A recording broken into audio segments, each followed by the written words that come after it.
Les mystères de l'été.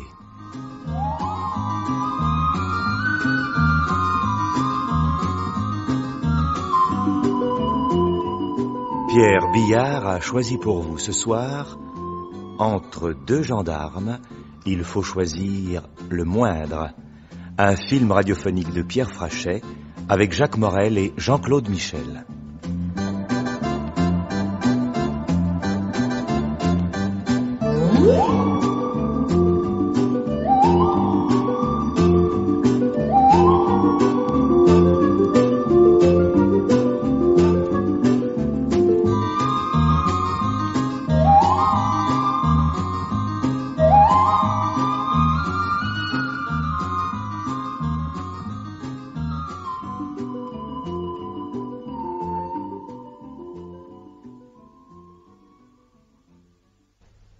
Entrez, monsieur.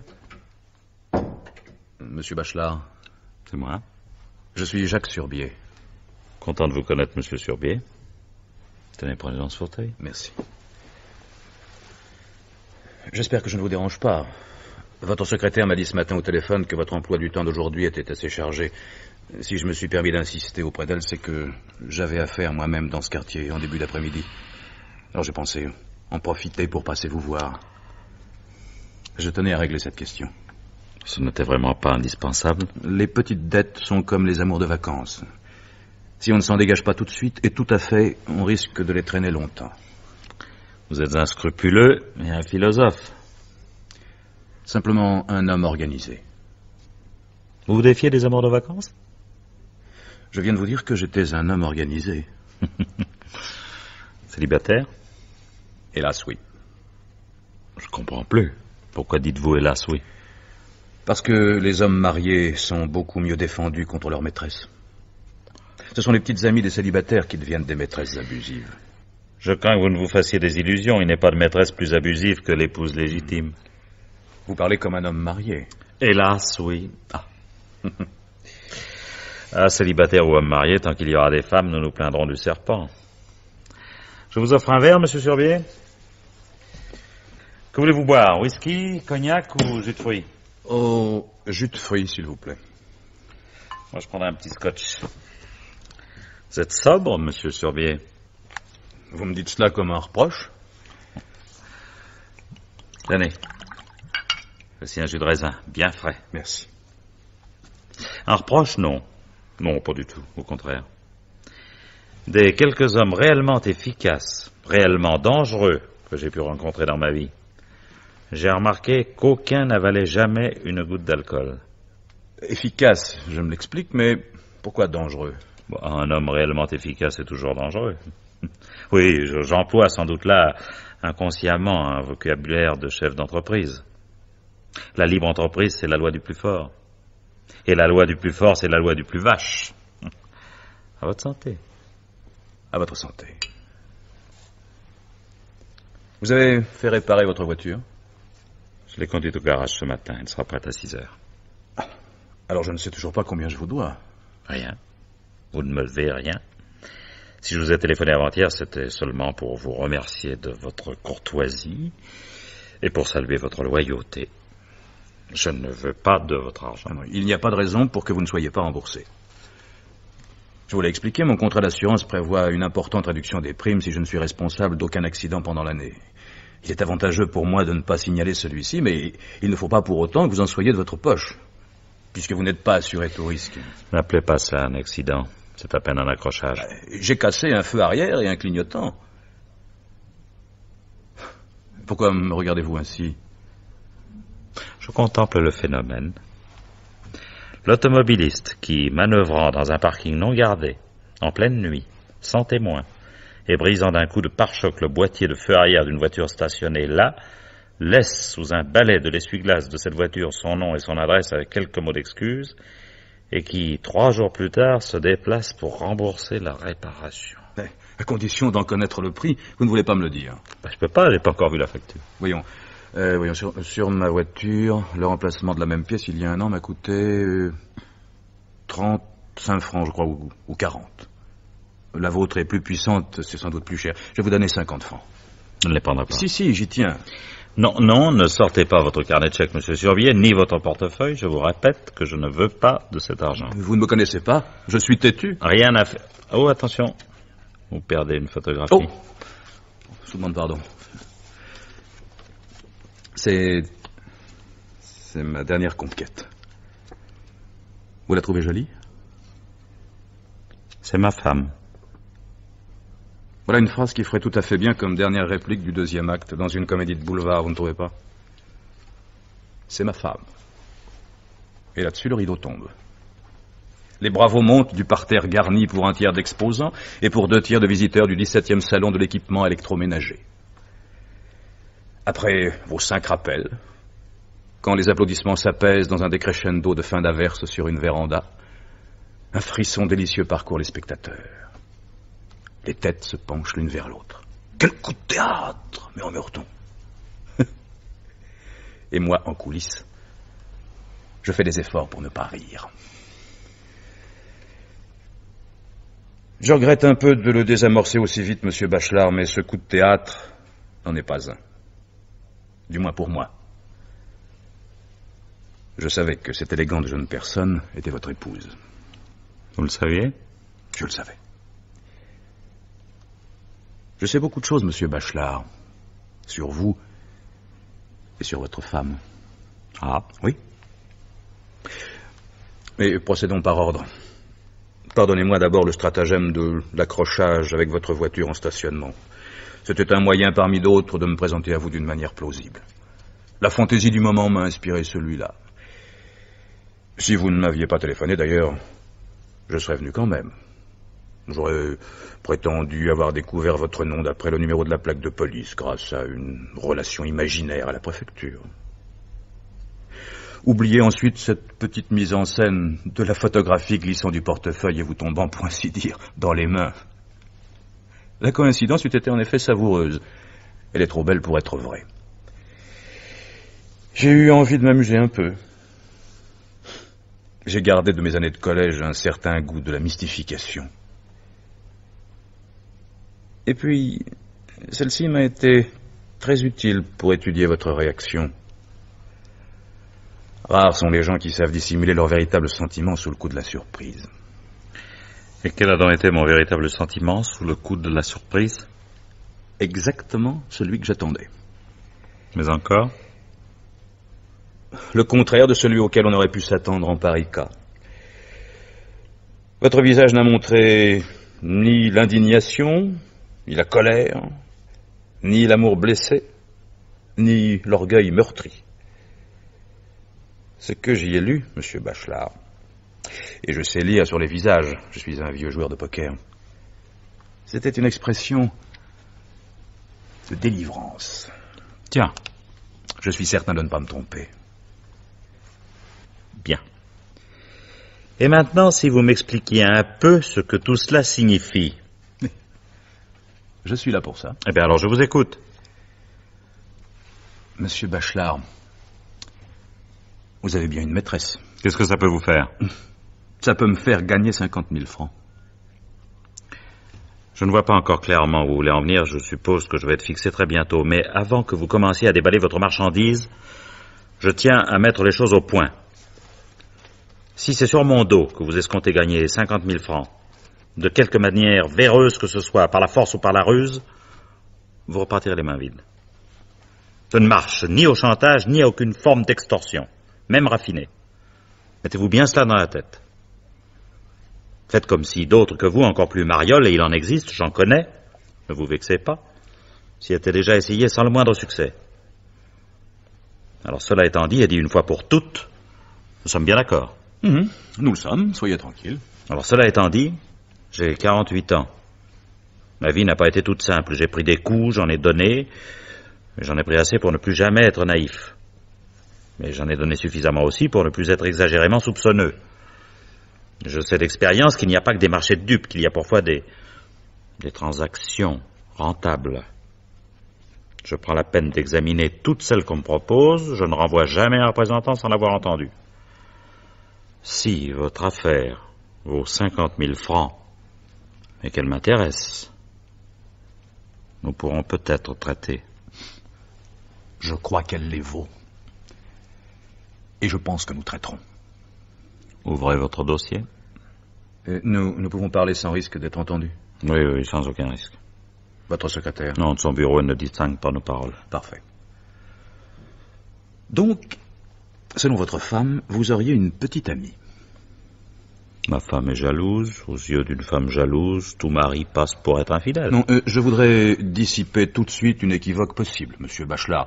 Je ne suis pas un indicateur de basse classe, un mouchard besogneux, un maître chanteur à courte vue. Ôtez-vous ça de l'esprit. Les renseignements touchant votre vie privée ne sont pas la fin, mais les moyens de mon argumentation. Considérez-moi, si vous voulez, comme un conseiller en gestion qui serait venu vous offrir ses services. Si je relève ici ou là une quelconque faiblesse dans l'organisation de l'entreprise, ce n'est point pour en faire état contre la direction générale. Non, c'est pour aider celle-ci, avec son plein accord, à y reporter remède. Encore faut-il que la direction générale ne refuse pas de reconnaître cette faiblesse. Soit. Eh bien, pour les besoins de la discussion, nous imaginerons pendant un instant que la direction générale a eu une faiblesse. Après tout, la chair est faible. De plus, je suis en quelque sorte soumis au secret professionnel. Ah bon? Oh bah alors me voilà tout à fait rassuré. Continuez, monsieur l'ingénieur Conseil. Le fait que vous trompiez votre femme n'est pas, si j'ose dire, la pièce maîtresse de mon dossier. La question, en tout cas, n'est pas de savoir si Madame Bachelard, qui vous soupçonne de la trahir sans en avoir la preuve encore, verra ou non ses soupçons se confirmer. Et je ne suis pas en train de vous vendre mon silence, je le répète. Je vise plus haut. Oui, et plus cher. Vous êtes industriel. Ce n'est pas à vous que j'apprendrai qu'à long terme, tout investissement se transforme en bénéfice. C'est vrai.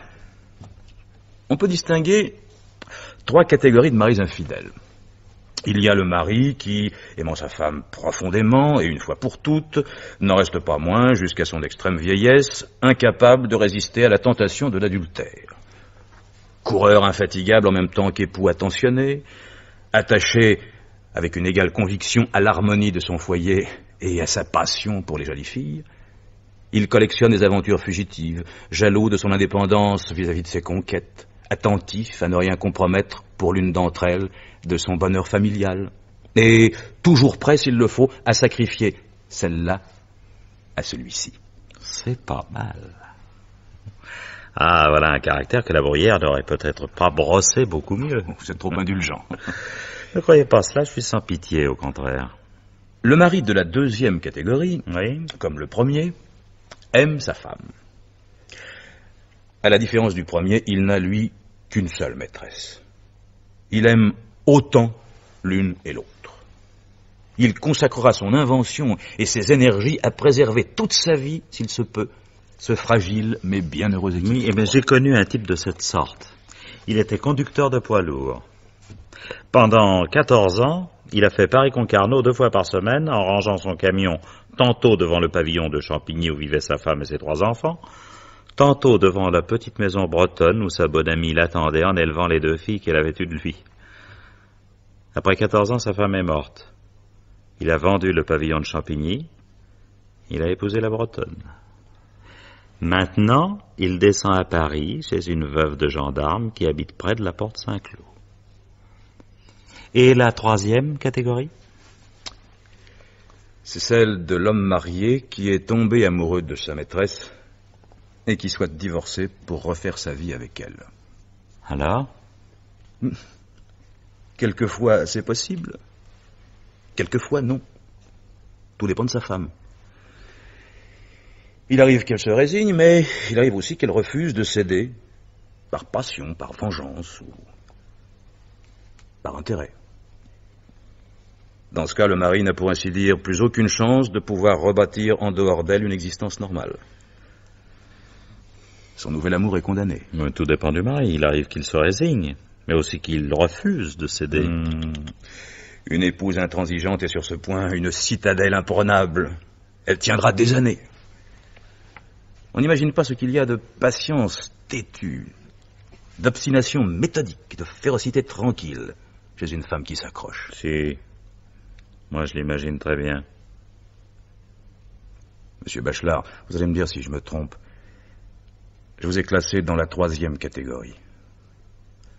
Par ailleurs, j'ai jugé Madame Bachelard comme répondant à la seconde définition de cette dernière rubrique, celle de l'épouse inflexible qui n'acceptera pas le divorce. Maintenant, donnez-moi votre avis.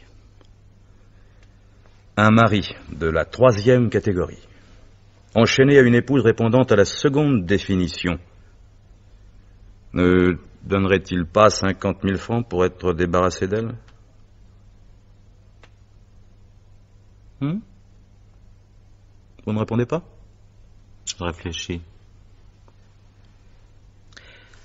Quelle méthode préconisez-vous pour obtenir ce résultat? Le cyanure de potassium, le poignard, le lance-flamme ou la route nationale à 3 voies un dimanche après-midi? Oh, si vous pensez au meurtre, c'est que vous me sous-estimez encore.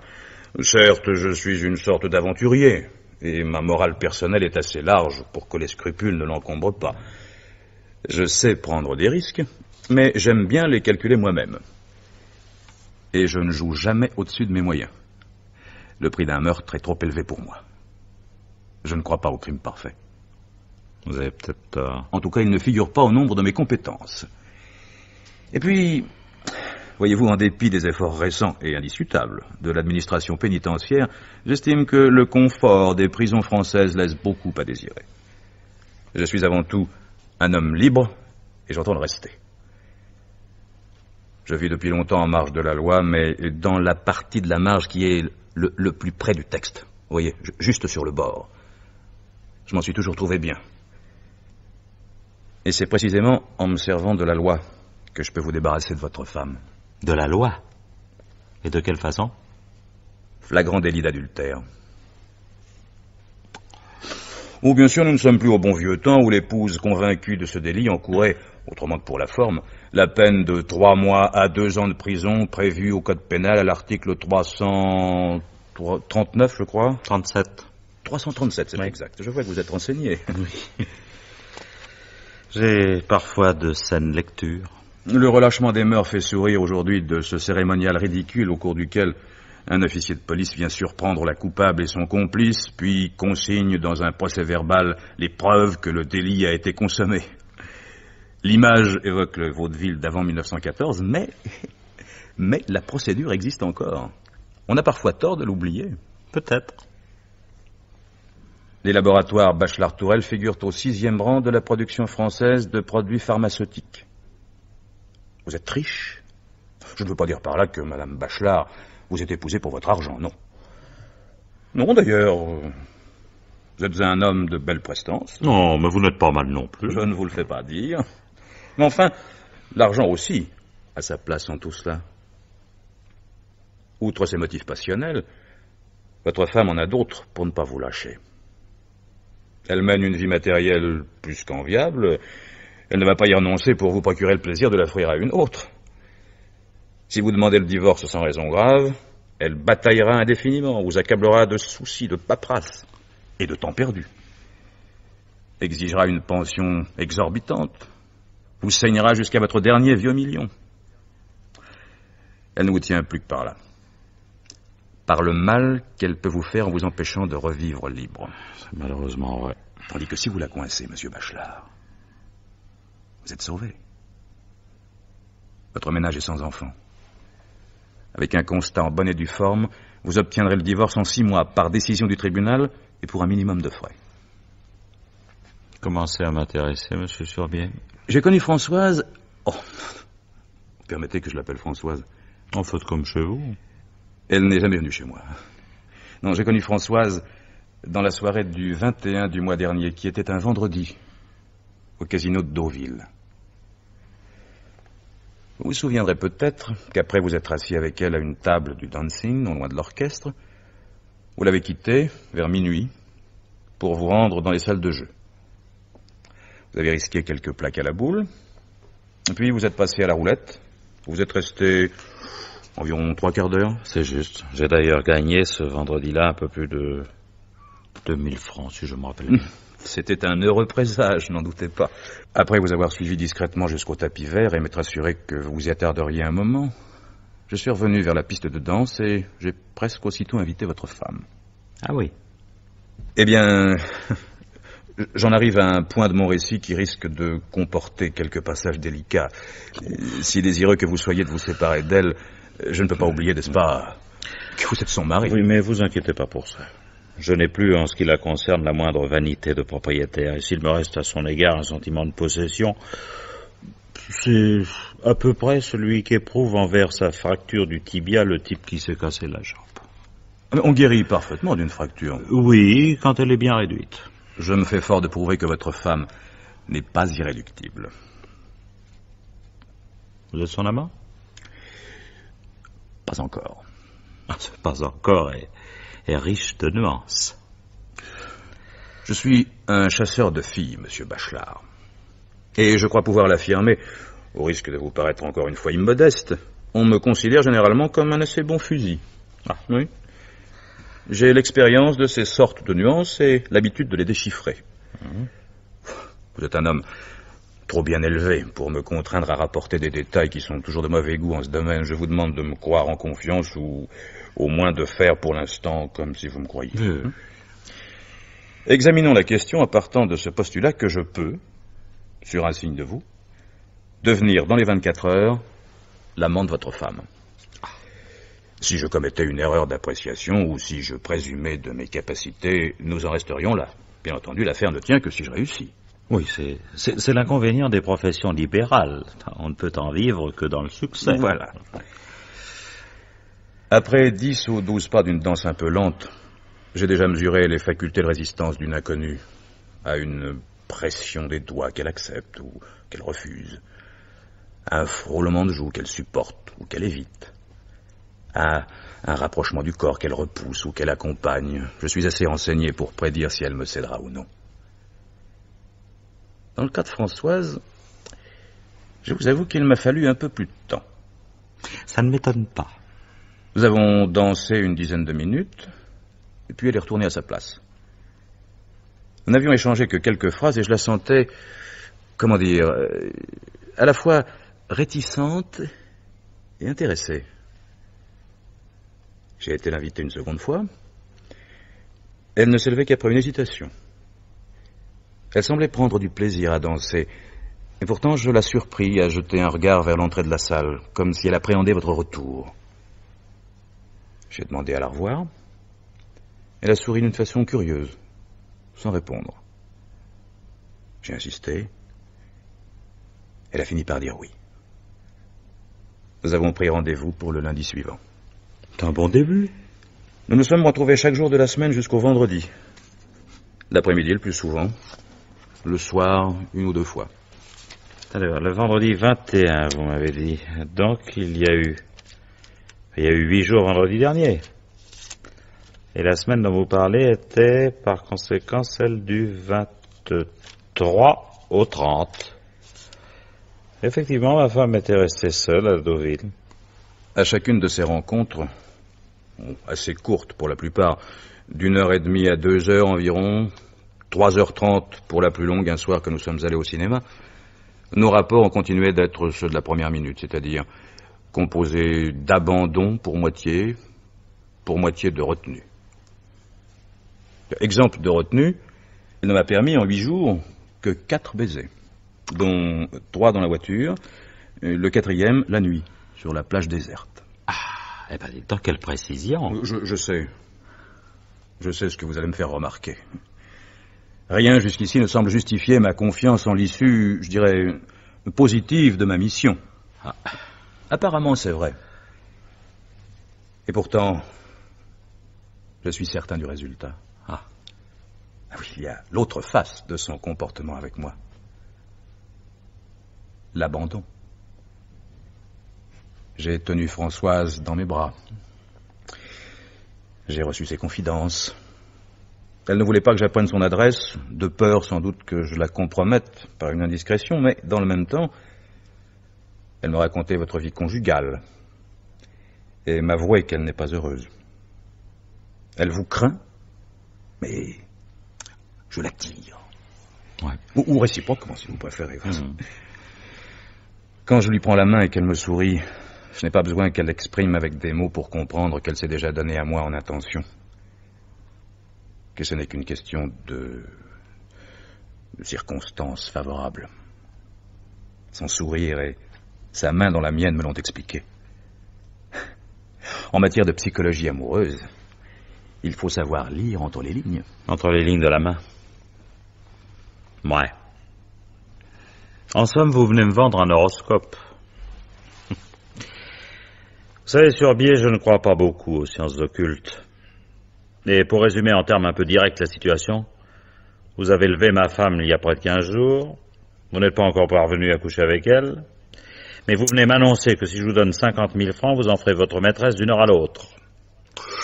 C'est pas très percutant, votre dossier, monsieur l'ingénieur Conseil. Parce que jusque-là, il ne contient que des promesses. Mais je n'ai jamais affirmé autre chose. Je sais, moi, que je peux les tenir. Hein? Et vous n'êtes pas obligé de me croire. Vous ne risquez rien, cependant, à me mettre à l'épreuve. Ah, mais certes, votre idée est séduisante. J'ai souvent rêvé dans les moments difficiles de ma vie conjugale que quelques princes charmants venaient, ainsi que dans les contes de fées, terrasser le dragon et me rendre ma liberté, ma tranquillité. Mais c'était un rêve impossible. Françoise, à l'instar de la plupart des femmes jalouses, hargneuses, acariâtres, insupportables à vivre, est une épouse fidèle. Fidèle comme le fauve peut l'être à sa proie tant qu'il n'a pas complètement dévoré. Naguère encore, quand je m'apercevais qu'un homme tentait de lui faire la cour, j'avais une bouffée d'espoir. Mais j'avoue que depuis quelque temps, je me suis résigné à ne pas la perdre. Mais évidemment, j'avais pas envisagé la solution que vous me proposez. Si. Comment, si? Si. Qu'est-ce que vous voulez dire? Vous l'avez envisagé une fois, sans vous en rendre compte. Comprends pas. Je donnerais bien 10 briques pour que tu prennes un amant et qu'il t'emmène à jamais loin de moi. Ce sont vos propres paroles. Vous avez prononcé cette phrase le soir du 25 décembre dernier, quelques minutes avant minuit. Vous savez cela? Oui, c'est vrai. Je m'en souviens. Elle m'avait fait une scène particulièrement violente pendant cette nuit de Noël. Un réveillon mémorable. Mais oui, vous vous trompez pas, j'ai bien lancé cette réplique et j'étais sincère. Puis je l'avais oublié. Ah, elle vous a raconté cela. M'impressionner un peu, j'en conviens. Il faut bien que vous ayez pour le moins sympathisé, en effet, et fraternisé même, pour qu'elle vous ait rapporté ce genre de propos. Oui. Je commence à ne plus vous prendre tout à fait pour un farfelu. Ah. Et encore, je ne vous réclame que la moitié. Vous gagnez 50 000 francs. Doucement, hein. Nous n'avons pas encore signé. Non, mais il faudra signer aujourd'hui, si vous voulez que l'affaire se fasse. Mais allez donc, comme vous y allez, vous. Votre femme est à Paris en ce moment. Oui. Elle repart bien pour Deauville demain après-midi. Oui. Sans vous. Oui, c'est exact. Je devais l'accompagner, mais je vais être bloqué ici toute la semaine. Nous avons un problème de fourniture que nous attendions d'Allemagne et qui ne sont pas arrivés. Eh bien, je ne voudrais pas avoir l'air de vous dicter votre conduite, mais si vous pouviez distraire de votre emploi du temps parisien une demi-journée et une nuit pour un voyage sur la côte normande, je pense que vous n'auriez pas à le regretter. Ah? J'ai rendez-vous après-demain mercredi à 19h30 dans votre villa de Deauville avec votre femme. Ah, ne me faites pas une fausse joie, je ne vous le pardonnerai pas. Non, je parle très sérieusement. Oh, si vous pouviez seulement dire vrai. Il ne tient qu'à vous de venir le constater. Mais, vous avez rendez-vous à 19h30 Oui. Oui, mais aucune action de police n'est autorisée au domicile d'un particulier entre le coucher et le lever du soleil. De fait, le constat ne peut être dressé qu'entre 6h du matin et 9h du soir.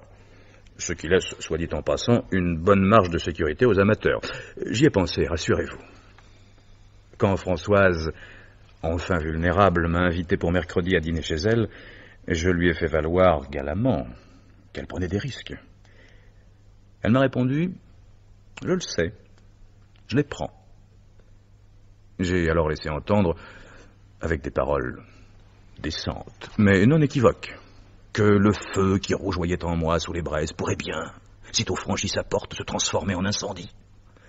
J'ai même ajouté, un peu lourdement, j'en conviens, que je ne me sentirais pas le cœur à passer à table dans l'instant où je me retrouverais enfin avec elle sous son toit, en tête à tête. Oui, et qu'a-t-elle répondu? Elle a dit, mot pour mot, nous dînerons après. Oh, bah, ça me paraît excellent. Vous voyez, mon dossier est très défendable. Oh, ça, je commence en effet à le trouver solide. Je crois que je vais m'arranger pour être à Deauville après-demain. Voyons, vous êtes libre demain pour déjeuner? Oui. Alors voulez-vous me passer me prendre ici à 13h? D'accord. Nous choisirons un restaurant tranquille, et puis nous arrêterons les détails de notre plan. Il y a pas mal de petites choses à quoi il ne faudra pas oublier de penser. Une ou deux, par exemple, me viennent à l'esprit dès à présent. Je ne voudrais pas faire un pas de clair. Je partirai assez tôt, et j'irai voir le commissaire à l'avance, en sollicitant son intervention pour 20h30 ou 20h45, sous réserve, pour le cas où quelque contretemps se présenterait. Il ne s'en présentera pas. Je veux tout prévoir. Vous m'appellerez quand vous aurez couvert la plus grande partie de la route, disons après Lisieux, pour me confirmer que tout est en ordre et que vous arrivez. Nous conviendrons d'un endroit où j'attendrai votre coup de téléphone et dont je vous laisserai le numéro, le bar du Normandie ou un café quelconque. Si vous voulez. Il y a un jardin assez vaste autour de la villa. Françoise viendra vous ouvrir la grille ou bien l'aura-t-elle laissée ouverte? Elle ne vous a peut-être pas précisé ça? Si, elle m'a demandé de ranger ma voiture dans la ruelle qui longe le mur de gauche, Oui. Et de pénétrer dans le jardin par la petite porte de derrière, Ah bah, qui ne sera pas fermée à clé. c'est très bien. Cette entrée discrète ne fera que renforcer la thèse du rendez-vous clandestin. Il reste Oui. la question de mes honoraires. Vos honoraires. La formule me plaît assez. Je vais honorer une dame. Et moi, j'honorerai mes engagements. Soyez tranquille. Vous aurez l'argent mercredi? Oui, je l'aurai. Je sais, monsieur Bachelard, que je ne veux pas exiger d'être payé d'avance, mais je n'ai pas l'intention non plus de vous faire crédit. Il me fallait donc imaginer un moyen terme. Entre 16h30 et 18h30, votre femme ne sera pas à la villa. Ah. Non, elle va chez son coiffeur, elle me l'a dit. Et je suggère que vous alliez, pendant son absence, déposer la somme dans une cachette sûre que vous m'aurez désignée à l'intérieur de la maison ou dans le garage ou dans quelque autre endroit qui vous semblera convenable. Pour la prendre, il faudrait que je sois entré. Ma mission aura commencé, vous serez garanti. Ouais. Mais si je ne les trouve pas, je n'irai pas plus loin. Oui, la confiance règne, quoi. Si la confiance régnait, les notaires seraient au chômage. Oui, mais garantie. Quelle garantie aurais-je, moi, que vous ne filerez pas avec l'argent? Oh, je serai chez vous, ma voiture dans la ruelle, et vous, non loin de là, prêt à entrer avec 2 policiers. Oui. Oui, bien sûr.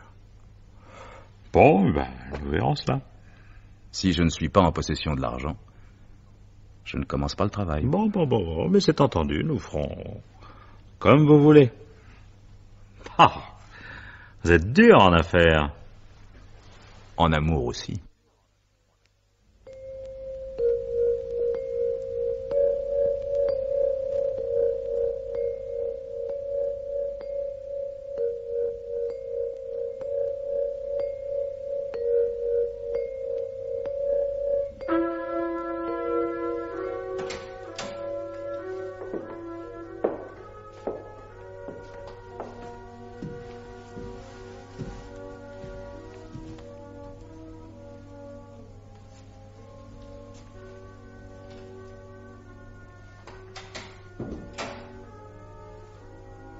Mais qu'est-ce que vous faites ici? Fermez la porte, s'il vous plaît.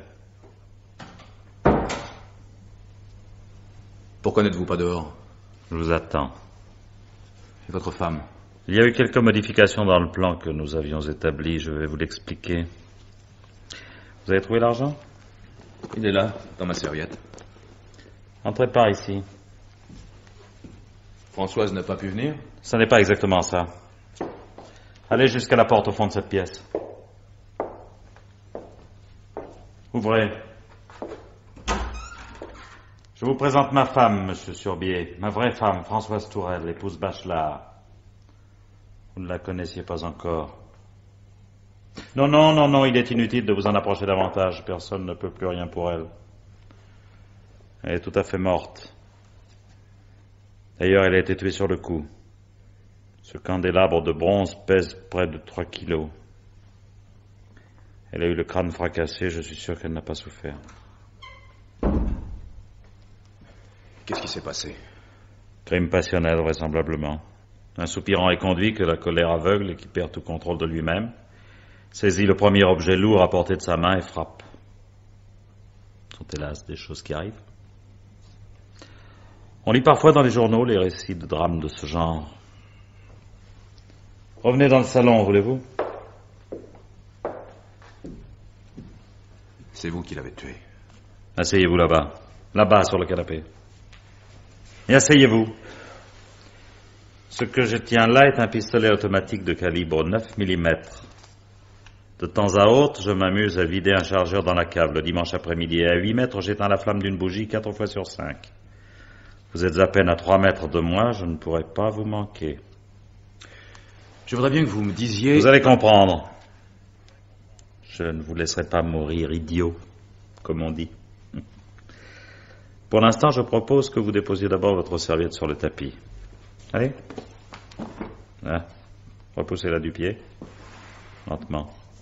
Lentement. Un peu plus loin. Encore. Là, ça va. Vous n'aurez plus besoin de ces 50 000 francs, ne les regrettez pas. Monsieur Surbier, je ne vous demande que 10 minutes, ou plutôt je vous les accorde.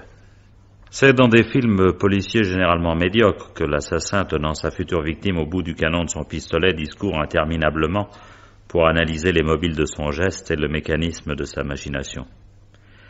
Il n'y a la plupart du temps aucune raison logique pour justifier ce monologue. On sent bien que c'est seulement pour renseigner le spectateur. Dans notre cas, c'est différent. J'ai réellement besoin d'une dizaine de minutes. Un peu moins, pour être précis, 8 minutes 50. 8 minutes 50 exactement, si rien n'a cloché dans ce qui est prévu. Ah, c'est de votre faute, vous vous êtes présenté avec presque un quart d'heure d'avance. Or, il est d'une absolue nécessité que je vous maintienne ici à ma disposition, et réduit à l'impuissance, jusqu'à l'arrivée d'une certaine dame que nous attendons. Dans tout alibi, vous ne l'ignorez pas, il y a un témoin.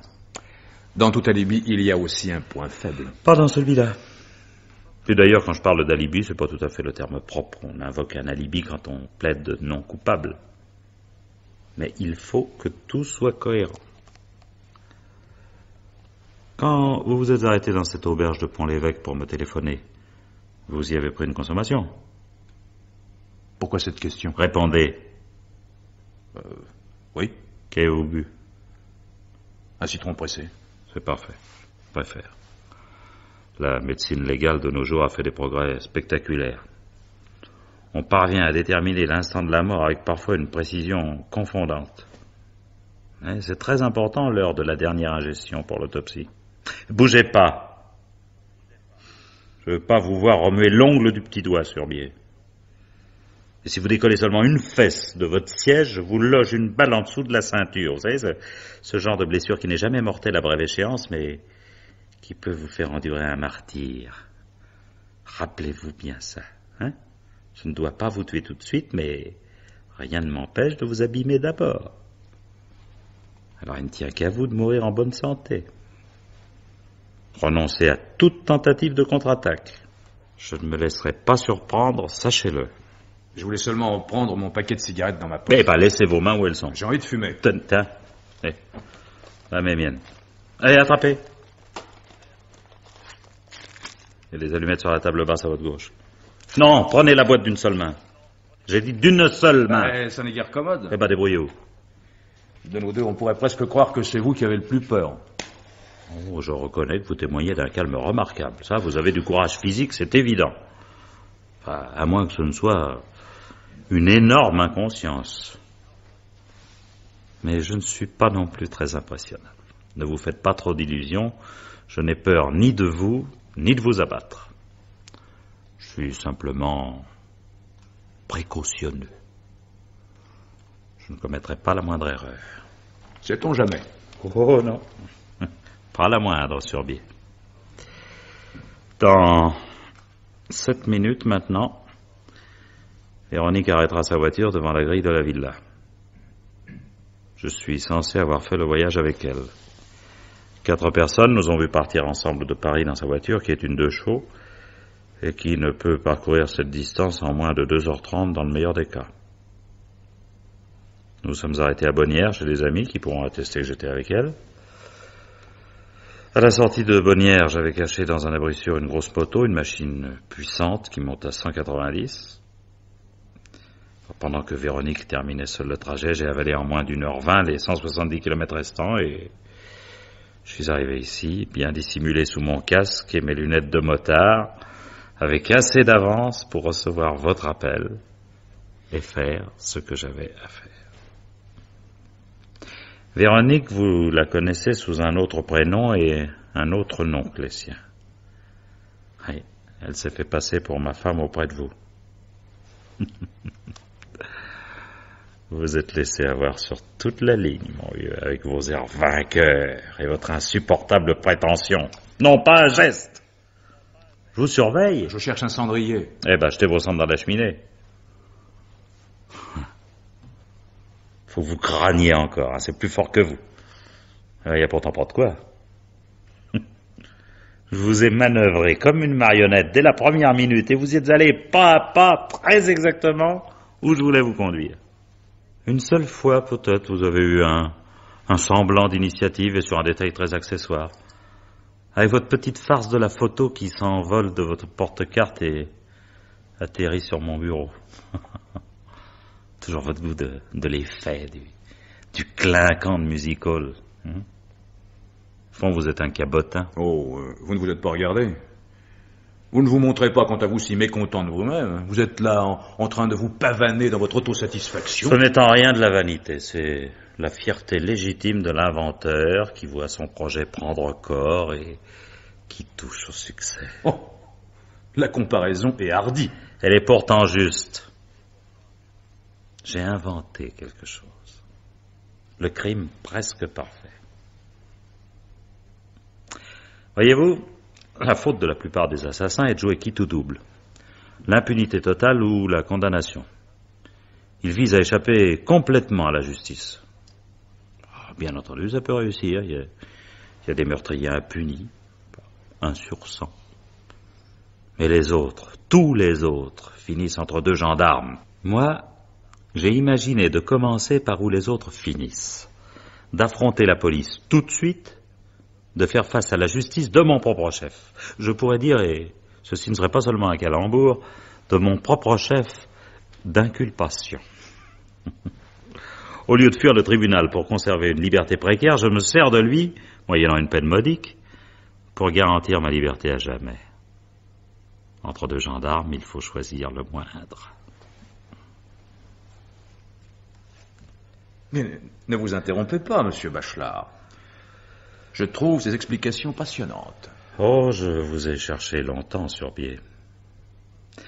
J'avais besoin, pour préparer mon affaire et pour la réussir, d'un type dans votre genre. Coureur, joueur et paresseux. Suffisant mais naïf. Assez beau pour paraître irrésistible aux yeux de certaines femmes et assez bête pour se croire désiré de toutes. Sans scrupules, bien sûr, et vénal, cela va de soi. Assez entreprenant pour saisir ma perche, mais assez aveugle pour tomber dans mon piège. Vous voyez que moi aussi je sais peindre un caractère. Vous, c'est de la peinture au couteau.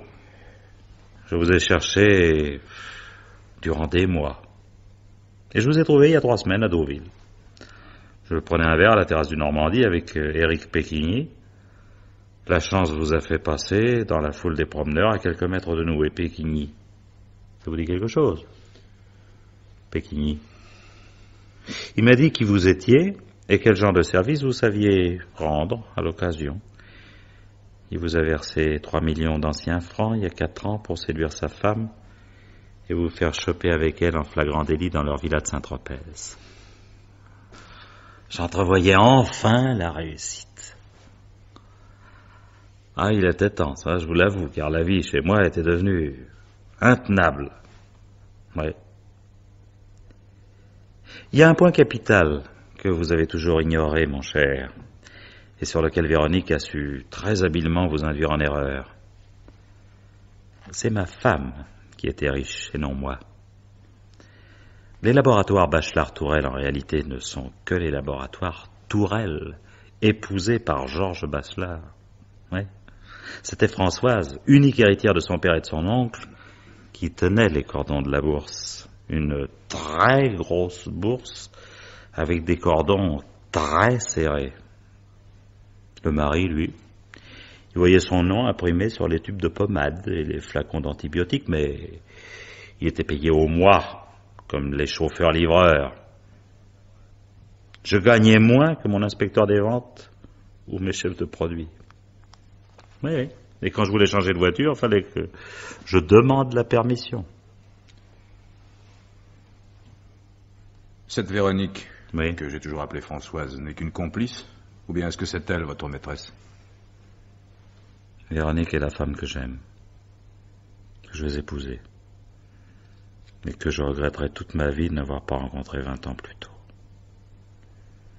Dès les premiers jours, j'ai su que je prendrais n'importe quel risque pour elle, pour nous, pour notre bonheur à tous les deux.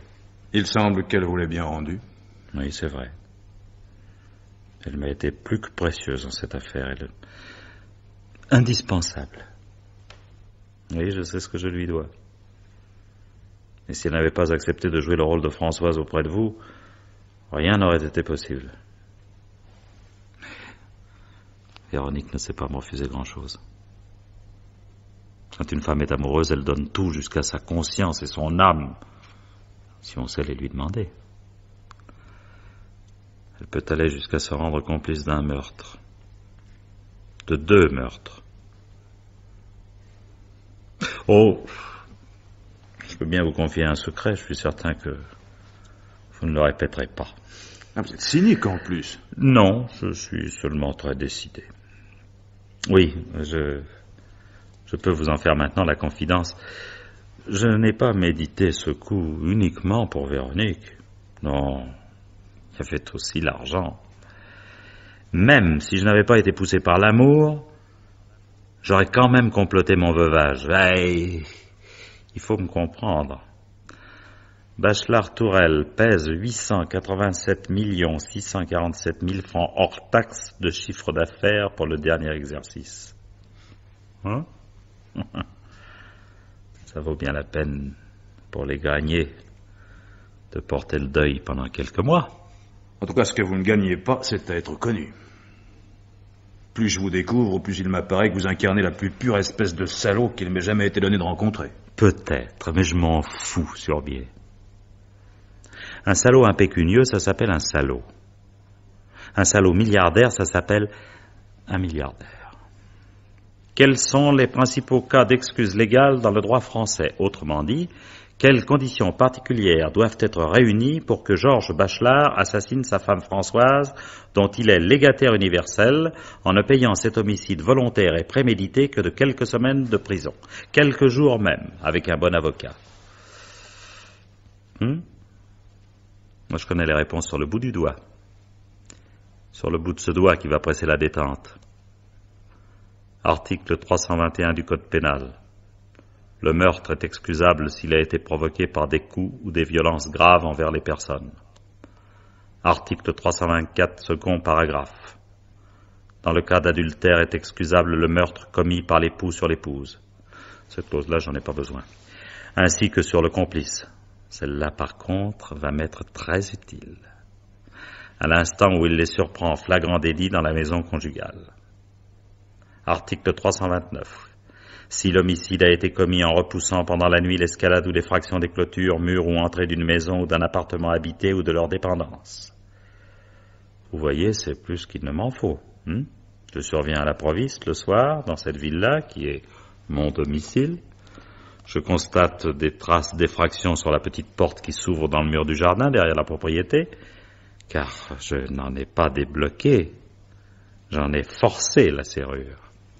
Je monte au premier étage jusqu'à la chambre à coucher, où je découvre ma femme gisant, morte, le crâne brisé, à demi-nue, dans une flaque de sang. À cet instant, vous surgissez, hagard, avec du sang sur les mains, et vous vous précipitez sur moi. Qu'est-ce que je fais? Je vous échappe. Je cours saisir dans le tiroir de la table de nuit un pistolet qui s'y trouve depuis des années, et pour lequel j'ai obtenu un permis de port d'armes il y a plus de 5 ans, et je vous abats. Après, je décroche le téléphone, j'appelle la police, et je dis d'une voix blanche, « Venez vite, je viens de tuer l'assassin de ma femme. » Car vous passerez pour son assassin. On retrouvera vos empreintes sur le candélabre où j'aurai soin dans un instant de poser votre main encore chaude. Moi, je les maniais avec des gants. Ah, voici la voiture. Véronique aura respecté l'horaire à la seconde près. Je suis désolé, Surbier. Vous ne m'étiez pas sympathique, mais votre mort ne me causera aucun plaisir. Simplement, votre peau m'est nécessaire, alors je vous la prends.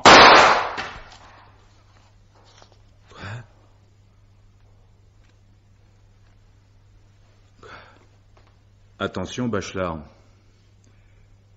Tirer de trop près, un coup de feu à blanc peut gâter irrémédiablement le tissu d'un veston.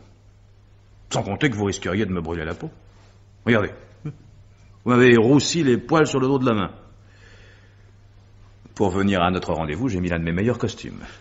Laine et soie, importé de Londres, coupé avenue Georges V. Mon préféré. Si vous me l'abîmez, je me fâche. Non, inutile de vérifier le chargeur. Toutes les cartouches sont à blanc, c'est moi qui les ai changées. Vous? Surpris, hein? Mais décidément, nous ne nous ennuyons pas quand nous sommes ensemble. C'est à qui sortira le plus gros lapin de son chapeau. On se croirait à un congrès d'illusionnistes. Allons, jetez dans ce pistolet. Il est aussi inoffensif qu'une protestation d'ambassade. Il ne peut plus vous servir à rien. Mais comment avez-vous fait? Pour changer ces cartouches. Je suis venu à Deauville la nuit dernière, et j'ai remplacé le chargeur de votre arme par un autre, garni de cartouches à blanc.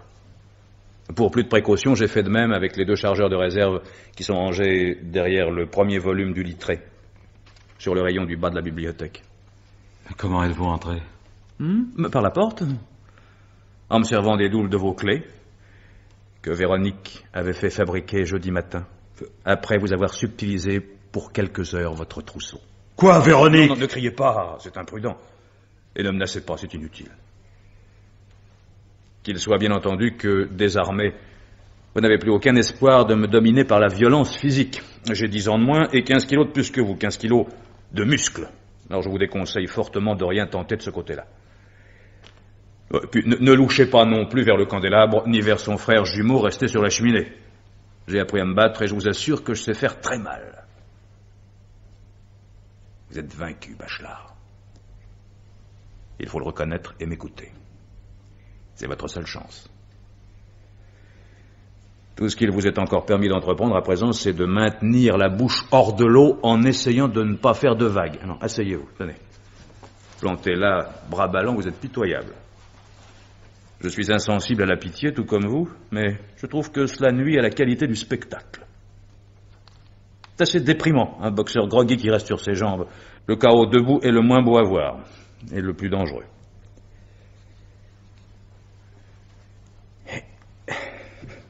Véronique vous a trahi.